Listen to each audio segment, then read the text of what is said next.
हरे कृष्णा। सभी का सादर दंडवत प्रणाम।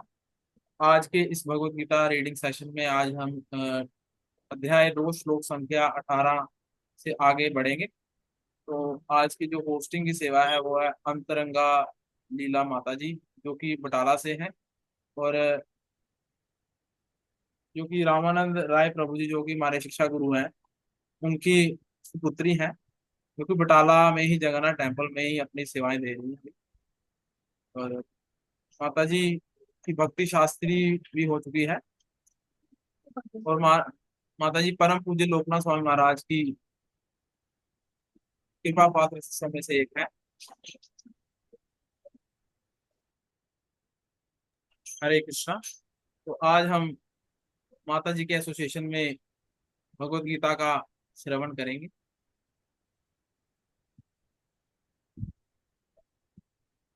जो जो रीडिंग करना चाहते हैं पहले अपने हैंड रेस कर लीजिए साथ में।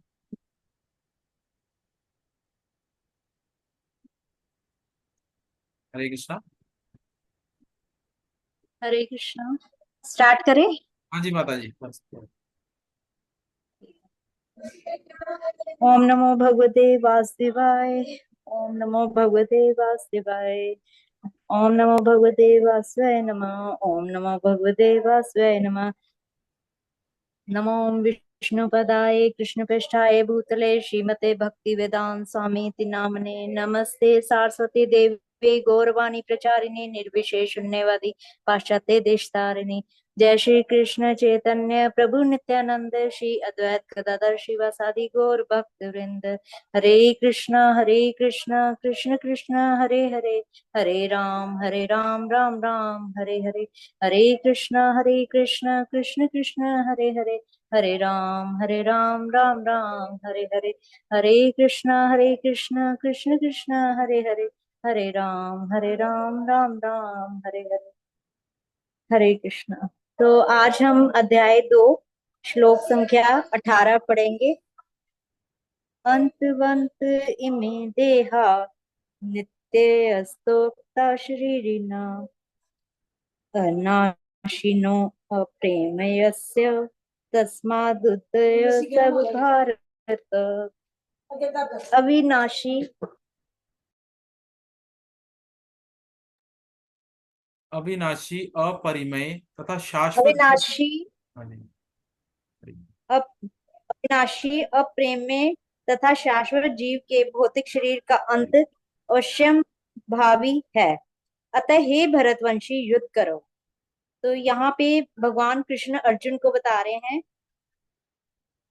जो मनुष्य का जो भौतिक संसारी मनुष्य जो शरीर हमें मिला है, इसका जो अंत है वो अवश्य ही होगा। अविनाशी है ये, और ये शाश्वत रहने वाला नहीं है। ये जो जीव है, इसके भौतिक शरीर का अंत एक ना एक दिन जरूर होगा। तात्पर्य हम पढ़ेंगे। भौतिक शरीर स्वभाव से नाशवान है। ये जो भौतिक शरीर है वो स्वभाव से ही नाशवान है। ये तत्क्षण नष्ट हो सकता है। ये किसी भी समय नष्ट हो सकता है। और 100 वर्ष बाद भी ये केवल समय की बात है। इसे अनंत काल तक बनाए रखने की कोई संभावना नहीं है। किंतु आत्मा इतना सूक्ष्म है कि इसे शत्रु देख भी नहीं सकता, मारना तो दूर रहा। जैसा कि पिछले श्लोक में कहा गया है, ये इतना सूक्ष्म है कि कोई इसके मामले को अंदर दोनों ही कोई ये इसके श्लोक कोई कारण इसके मापने की बात जीव सोच भी नहीं सकता। तो उन्होंने भगवान ने ये बताया कि जो आत्मा है इसको कोई नाप भी नहीं सकता। ये इतना सूक्ष्म है कि इसको कोई सोच भी नहीं सकता कि नापने के लिए।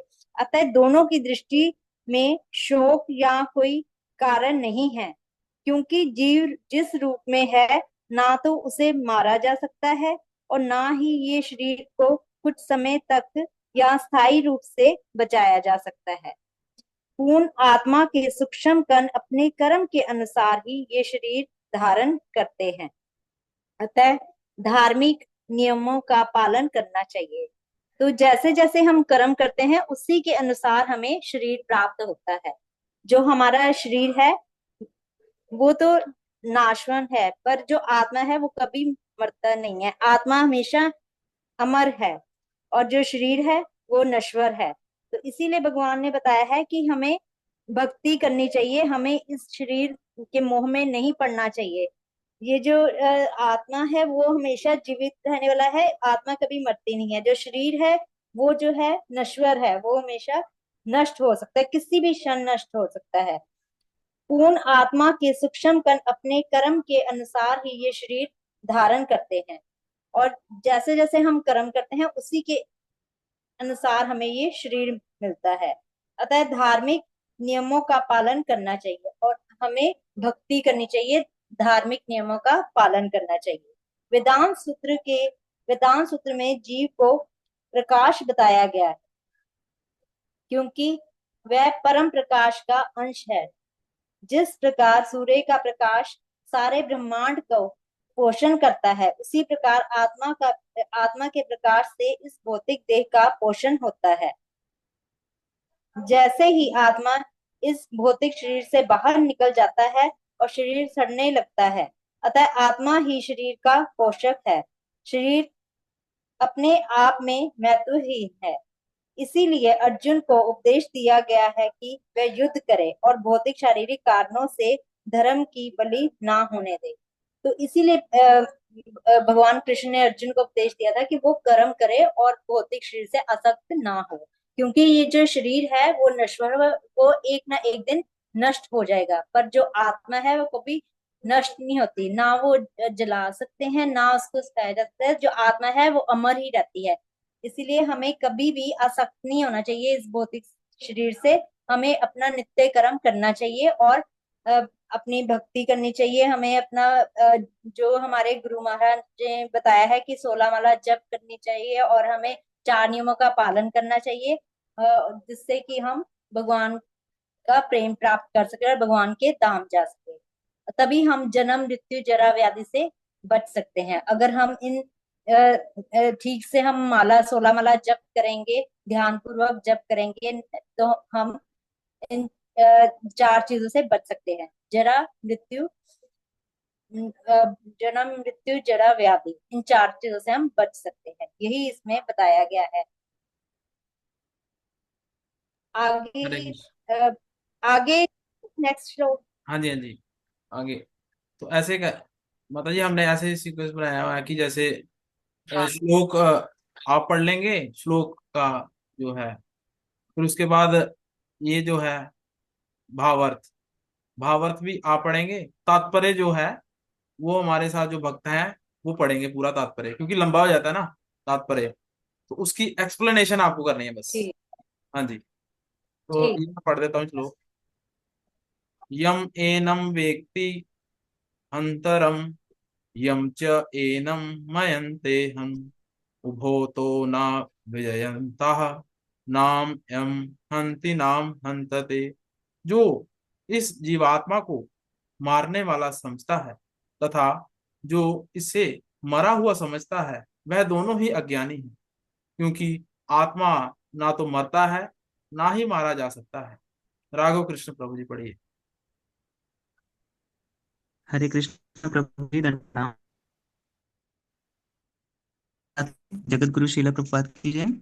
जब देहधारी जीव को किसी घातक हथियार से आघात पहुंचाया जाता है, तो यह समझ लेना चाहिए कि शरीर के भीतर का जीवात्मा मरा नहीं। आत्मा इतना सूक्ष्म है कि इसे किसी तरह के भौतिक हथियार से मार पाना असंभव है, जैसा कि अगले श्लोकों से स्पष्ट हो जाएगा। न ही जीवात्मा अपने आध्यात्मिक स्वरूप के कारण वध्य है, जिसे मारा जाता है या जिसे मरा हुआ समझा जाता है, वह केवल शरीर होता है। किंतु इसका तात्पर्य शरीर के वध को प्रोत्साहित करना नहीं है। वैदिक आदेश है मां हिंस्यात् सर्वभूतानि, किसी भी जीव की हिंसा न करो। न ही जीवात्मा अवध्य है का अर्थ है कि पशु हिंसा को प्रोत्साहन दिया जाए। किसी भी जीव के शरीर की अनधिकार हत्या करना निंद्य है और राज्य तथा भगवत विधान के द्वारा दंडनीय है। किंतु अर्जुन को तो धर्म के नियमानुसार मारने के लिए नियुक्त किया जा रहा था, किसी पागलपनवश नहीं। हरे कृष्णा प्रभु जी। हरे कृष्णा। माता जी एक्सप्लेन कर दीजिए इसको थोड़ा सा।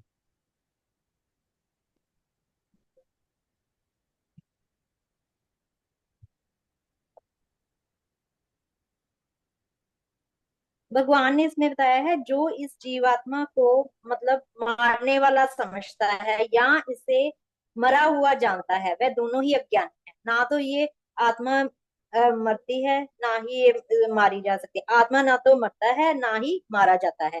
तो जब देहधारी जीव को किसी घातक हथियार के आघात पहुंचाया जाता है तो ये समझ लेना चाहिए कि शरीर के भीतर वह जीवात्मा मरा नहीं है। जो जीवात्मा है वो कभी नहीं मरती।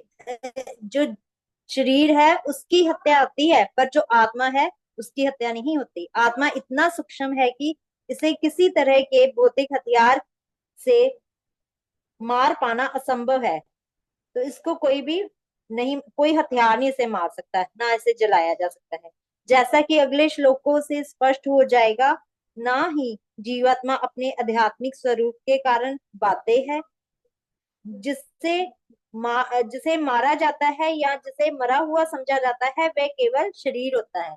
एक शरीर ही एक ऐसा है जिसे हम मारा जा सकता है, पर जो आत्मा है वो कभी नहीं मरती और इसे ही मरा हुआ समझा जा सकता है शरीर को। किंतु इसका तात्पर्य शरीर के वध को प्रोत्साहित करना नहीं है। वैदिक आदेश जो है हमें ये बताते हैं कि किसी भी जीव की हिंसा ना करो। ना ही जो जीवात्मा है वो अबद्ध है, ना अबद्ध का अर्थ है कि पशु हिंसा को प्रोत्साहन दिया जाए। लेकिन किसी भी जीव के शरीर को अनाधिकारी हत्या करना निध है, क्योंकि किसी की भी हत्या करना, हमें हिंसा नहीं करनी, हमें अहिंसा का प्रोत्साहन करना है, क्योंकि भक्ति में हिंसा करना मना है। भगवान भी यही कहते हैं कि हम जो किसी से ईर्ष्या नहीं करता वही मुझे प्रिय है। जो सब में समभाव समझता है, यही समझता है कि सब में परमात्मा है, सब प्राणियों में मुझे देखता है, वही मुझे अति प्रिय है। इसीलिए हमें अहिंसा का प्रोत्साहन करना चाहिए, हिंसा नहीं करनी चाहिए। और राज्य तथा भगविदान के द्वारा दंडनीय है, और जो हिंसा करता है ये राज्य द्वारा भी दंडनीय है और भगवान के द्वारा भी ये दंडनीय ही है। और आलोचना आलोचना इसकी की जाती है कि किसी जो भी हिंसा करता है। किंतु अर्जुन को तो धर्म के नियमानुसार मारने के लिए नियुक्त किया जा रहा था, किसी पागलपन वश नहीं। अब जो हम भगवान के जो हमें भगवान कहते हैं उसके अनुसार अगर हम कर्म करते हैं तो वो पाप नहीं है। इसीलिए भगवान ने अर्जुन को कर्म करने के लिए कहा, युद्ध करने के लिए कहा धर्म के अनुसार। तो इसलिए अगर वो भगवान का कहना मानता है तो उसे पाप नहीं लगेगा, क्योंकि ये भगवान के निर्देशानुसार वह कर्म कर रहा है। तो इसलिए ये अधर्म नहीं है, ये धर्म ही होगा। तो इसमें यही बताया गया है कि हमें मतलब भगवान के अनुसार ही चलना चाहिए और हमें हिंसा में मतलब बिल्कुल हिंसा नहीं करनी चाहिए। हमें भक्ति करनी चाहिए और सब में परमात्मा को देखना चाहिए, जिससे हम भगवान के प्रिय बन सके। हरे कृष्ण। अगला श्लोक पढ़ना है। हाँ जी, थैंक यू माता जी। आगे पढ़ सकते हैं आप।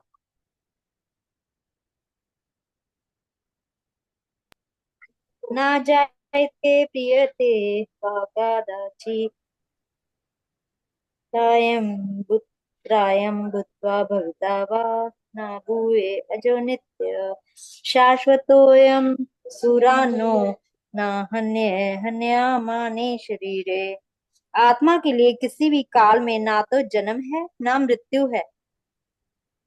वह ना तो कभी जन्मा है, ना जन्म लेता है और ना जन्म लेगा। वह अजन्मा, नित्य, शाश्वत तथा पुरातन है। शरीर के मारे जाने पर भी वह मारा नहीं जाता। तो हरे इसमें भी कृष्ण। यही बताया गया है कि आत्मा कभी मरती नहीं है, आत्मा हमेशा अमर है। शरीर मरता है पर आत्मा कभी नहीं मरती, वह अमर है। तो तात्पर्य। हाँ जी, तात्पर्य जो पढ़ना चाहते हैं प्लीज हैंड रेस कीजिए। अंशु कृष्ण प्रिया माता जी पढ़िए।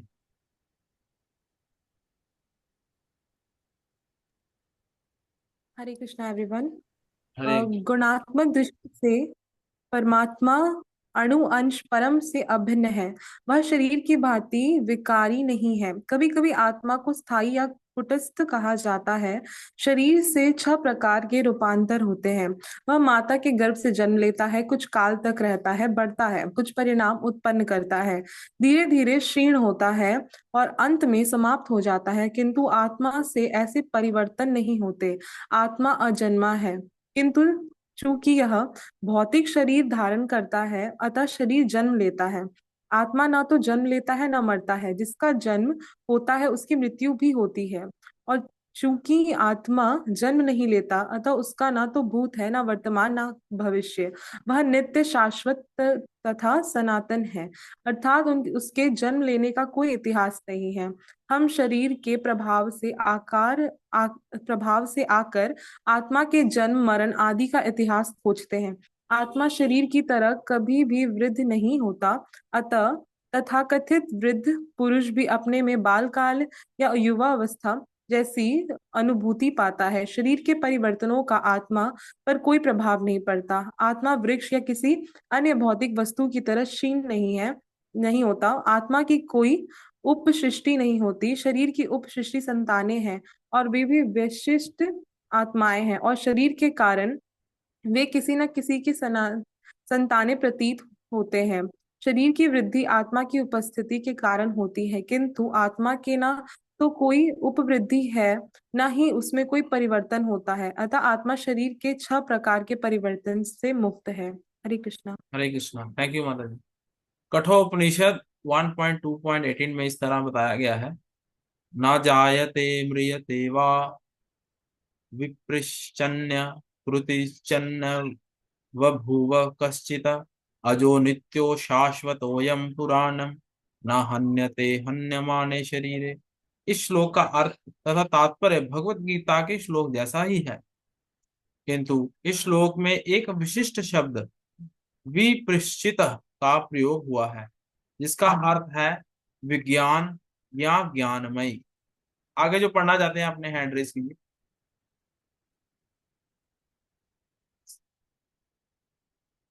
हरे कृष्णा।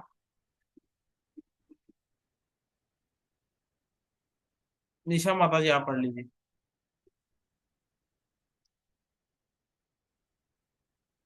अनम्यूट कर लीजिए पहले अपने आप। हाँ जी। हरे कृष्णा प्रभु जी। हरे कृष्णा। बढ़िया। यहाँ से आत्मा ज्ञान, आत्मा ज्ञान से या चेतना से स्वयं पूर्ण रहता है। अंत चेतना ही आत्मा का लक्षण है। यदि कोई हृदय हृदय से आत्मा के को नहीं खोज पाता, तब भी वह आत्मा उपस्थिति को चेतना की उपस्थिति में जान सकता है। कभी कभी हम बादलों का अन्य कारणों से आकाश में सूर्य को नहीं देख पाते, किंतु सूर्य का प्रकाश सदैव विद्यमान रहता है। अंत हमें विश्वास हो जाता है कि ये दिन का समय प्रातः काल यूं ही आकाश में थोड़ा सा सूर्य प्रकाश दिखता है, तो हम समझ जाते हैं कि सूर्य प्रकाश में है।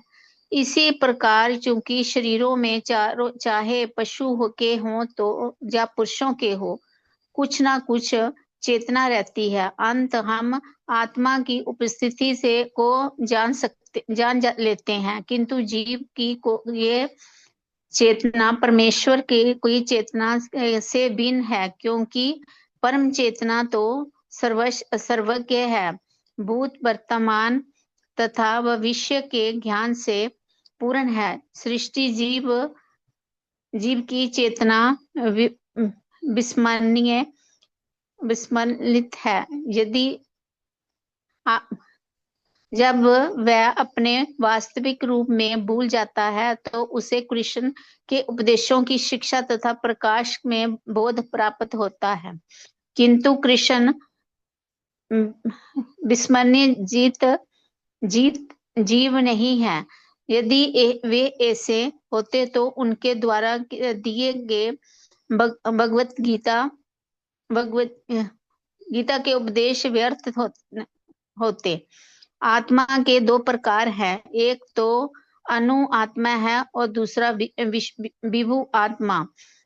कठोर हरे कृष्णा माता जी, थैंक यू। निष्प कोई बात नहीं माता हरे जी, Krishna. Thank you so much आपका प्रयास करना। कठोपनिषद 1.2.20 में इसकी पुष्टि इस प्रकार हुई है। अणोरण्यस्य महंतो महीनस्य आत्मनस्य जंतो निरत्य गुह्याम कुक्रम पश्यन्ति विकृशोतो वित्शोको धातु प्रसादात हिन्नमात्मनः। परमात्मा तथा अणु आत्मा दोनों शरीर रूपी उस वृक्ष के जीव के हृदय में विद्यमान है, और इनमें से जो समस्त इच्छाओं तथा शोकों से मुक्त हो चुका है, वही भगवत गीता भगवत कृपा से आत्मा की महिमा को समझ सकता है। कृष्ण परमात्मा के भी उद्गम है, जैसा कि अगले अध्याय में बताया जाएगा। अर्जुन अणु आत्मा के समान है, जो वास्तविक स्वरूप को भूल गया है, अतः उसे कृष्ण द्वारा या उनके प्रामाणिक प्रतिनिधित्व गुरु द्वारा प्रबुद्ध किए जाने की आवश्यकता है। हरे कृष्णा। अंतरंगा माता जी, हरे कृष्णा।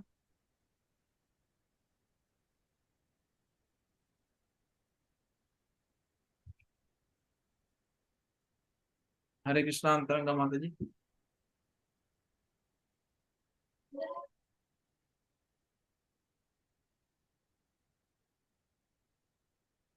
ऐसे चले गए। हरे कृष्णा। तो यहाँ पर आत्मा के बारे में बताते हैं। भगवान की आत्मा जो कि किसी भी काल में ना जन्म लेता है ना उसकी मृत्यु होती। हरे कृष्णा। माता जी आगे, माता जी आप एक्सप्लेन कर दीजिए श्लोक को, फिर हम यहीं पे विश्राम देंगे।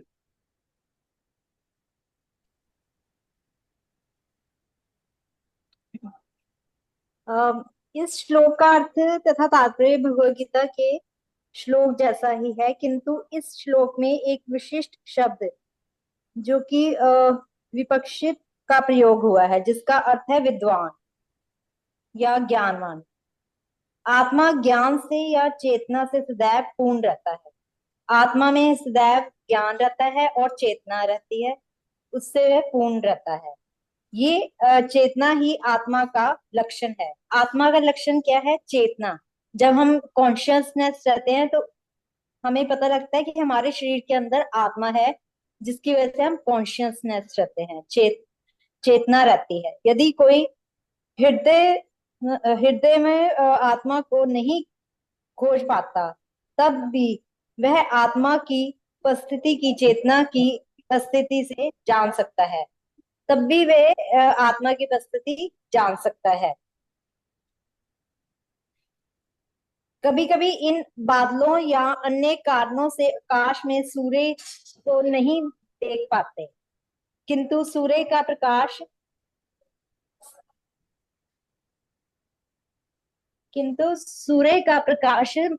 सदैव विद्यमान रहता है।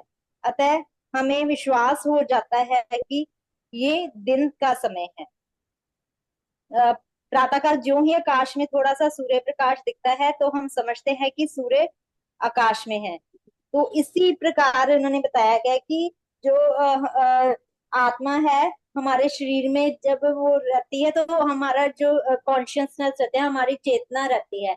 अगर ऐसे ही मतलब डेड बॉडी पड़ी हो तो उसमें से अगर आत्मा निकल जाए तो वो मतलब एकदम, उसके आत्मा निकल गई तो वो मतलब एकदम ऐसे हो गया, मतलब उसमें कोई चेतना ही नहीं रही।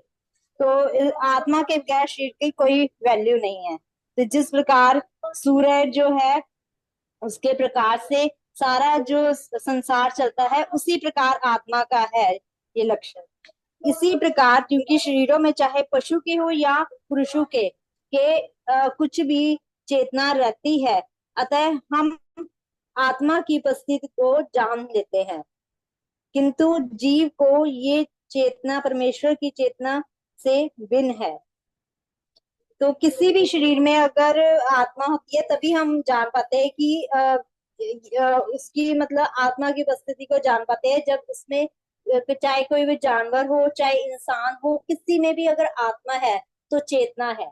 अगर आत्मा नहीं है तो चेतना नहीं है, तो हम नहीं जान सकते आत्मा के बगैर। इसी प्रकार बताया गया है कि शरीर जो है आत्मा के बगैर उसकी कोई वैल्यू नहीं है।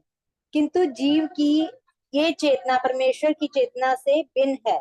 जीव की जो चेतना है वो परमेश्वर की चेतना से भिन्न है, क्योंकि परम चेतना तो सर्वज्ञ है, भूत वर्तमान तथा भविष्य के ज्ञान से पूर्ण है। जो परमात्मा की चेतना है उन भगवान को भविष्य का भी पता है, वर्तमान का भी पता है, और जो बीत चुका है उनका भी ज्ञान है। पर इंसान को इन चीजों का ज्ञान नहीं है। व्यष्टि जीव की चेतना विस्मरणशील है। जो इंसान है वह भूल जाता है। इसको मतलब उसमें इतना नहीं है। भगवान को हमारा पिछला जन्म भी याद है, अगला भी याद है, और आगे क्या होने वाला है, जो हम पीछे करके आए हैं वो भी भगवान को पता है। भगवान हर जन्म में हमारे साथ थे। और जबकि इंसान जो है वो कल की बात भी भूल जाता है, उसको ये भी नहीं याद रहता है कल उसने क्या खाया था क्या पिया था। इंसान का जो है इतनी स्मरण शक्ति नहीं है। जब वह अपने वास्तविक स्वरूप को भूल जाता है तो उसे कृष्ण के उपदेशों में शिक्षा तथा प्रकाश और बोध प्राप्त होता है। किन जब जो व्यक्ति है वो अपने वास्तविक स्वरूप को भूल जाता है, तभी वो भगवान का मतलब जो उपदेश शास्त्रों में दिया गया है उसको शिक्षा को पढ़ता है, तभी उसको प्रकाश होता है, तभी वह जान पाता है कि वह भगवान का क्या है, नित्य दास। किंतु कृष्ण विस्मरणशील जीव नहीं है। यदि वे ऐसे होते तो उनके द्वारा दिए गए भगवगीता के उपदेश व्यर्थ होते। इसीलिए बताया गया कि भगवान जो है विस्मरणशील जीव नहीं है, क्योंकि अगर वो ऐसे होते तो मतलब वो हम अगर वो ऐसे होते तो मतलब ये सृष्टि कैसे चलती है। सृष्टि जो है भगवान की वजह से ही चलती है। एक पावर है जो हर चीज के पीछे है। जैसे सूर्य है, सूर्य भगवान की कहते हैं आंखें हैं। भगवान ने हमें कितना कुछ दिया है, सूर्य, जल, ये आकाश, कितना कुछ दिया है जिससे हम हवा जो मतलब ताजी हवा ले सकते हैं। आंखों से आंखें दी है हमें, आंखों से हम देख सकते हैं, कानों से सुन सकते हैं, भगवान का श्रवण कर सकते हैं। कितना कुछ दिया है भगवान। हम तो मतलब कृतज्ञ हैं भगवान के कि हमें इतना कुछ भगवान ने दिया है। आत्मा के दो प्रकार है, एक तो अनु आत्मा और दूसरा विभु आत्मा। कठोपनिषद में इसकी पुष्टि इस प्रकार हुई है। परमात्मा तथा अनु आत्मा दोनों शरीर रूपी उसी वृक्ष में जीव के हृदय में विद्यमान है, और इनमें से जो समस्त इच्छाओं तथा शोकों से मुक्त हो चुका है वही भगवत कृपा से आत्मा की महिमा को समझ सकता है। तो जो हमारे शरीर के अंदर एक परमात्मा बैठे हैं और एक आत्मा है। परमात्मा हमारे हर कार्य को देखते हैं, वही साक्षी है। जो भी हम करते हैं हर चीज के वो साक्षी हैं। और एक हमारे शरीर के अंदर है आत्मा, जो कि हमारी जो भी है इच्छाओं को, हमारे जितने भी हैं जो भी हम करते हैं वो सभी जो है आत्मा के द्वारा ही होता है। आत्मा की महिमा को समझना तभी हम समझ सकते हैं कि हमारे शरीर में आत्मा है, ताकि जो भी शरीर तो आत्मा के बगैर नश्वर है। तो हर कार्य जो है वो आत्मा के द्वारा ही किया जा सकता है। कृष्ण परमात्मा के भी उद्गम है, जैसा कि अगले अध्यायों में बताया जाएगा। और अर्जुन अनु आत्मा के समान है, जो अपने वास्तविक स्वरूप को भूल गया है। अतः इसे कृष्ण द्वारा या उनके प्रमाणिक प्रतिनिधि गुरु द्वारा प्रबुद्ध किए जाने की आवश्यकता है। तो कृष्ण जो है वो अर्जुन को उपदेश दे रहे हैं, ताकि वह अपने, उनके गुरु कौन है अर्जुन के, कृष्ण भगवान, वही उनके गुरु हैं। वही उनको आदेश दे रहे हैं कि अपने जो है वास्तविक स्वरूप को जानो। और तुम्हारे अंदर जो है एक अनु आत्मा बैठी है, जो कि जो तुम्हारे शरीर को चला रही है, तुम्हें अगर युद्ध करने के लिए कहा गया है तो तुम्हें युद्ध करना ही चाहिए। भगवान कृष्ण ने उन्हें आज्ञा दी है, इसलिए उन्हें आज्ञा का पालन करना ही चाहिए। हरे कृष्णा। आगे भी पढ़ना है श्लोक। हाँ जी माता जी, थैंक यू। एक्चुअली हमारा टाइम है 9 बजे का, तो थैंक यू सो मच आपका बहुमूल्य समय देने के लिए, सभी भक्तों को लाभान्वित करने के लिए। Thank you so much. एक बार हरे कृष्ण महामंत्र हम माता जी के लिए गाएंगे, उनके लिए, कि बहुत अच्छी उन्होंने सेवा दी और अपना बहुमूल्य समय देके हम सभी भक्तों को अपना एसोसिएशन दिया।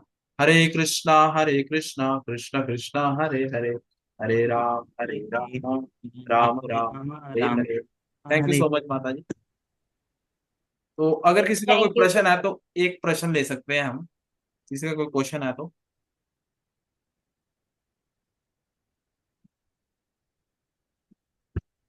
क्वेश्चन अगर नहीं है तो हम यहीं पर विश्राम करते हैं आज के सेशन को। वाञ्छाकल्पतरुर्भैश्च कृपा सिन्धुभैव च पतितानां पावनेभ्यो वैष्णवेभ्यो नमो नमः। अनंत कोटि वैष्णव वृंद की जय। नामाचार्य शिलदास ठाकुर की जय। भगवाणी श्रीमद् भगवत गीता की जय। जगत गुरु शिला प्रभुपाद की जय। निताई गौर प्रेमानंदे हरे कृष्ण। हरि हरि बोल। थैंक यू सो मच सभी का आने के लिए। थैंक यू सो मच अंतरंगा माता जी, निशा माता जी, अंशु कृष्ण प्रिया माता जी, राघव कृष्ण प्रभु जी, आप सभी का बहुत बहुत धन्यवाद क्लास में उपस्थित होने के लिए। हरे कृष्णा। धन्यवाद।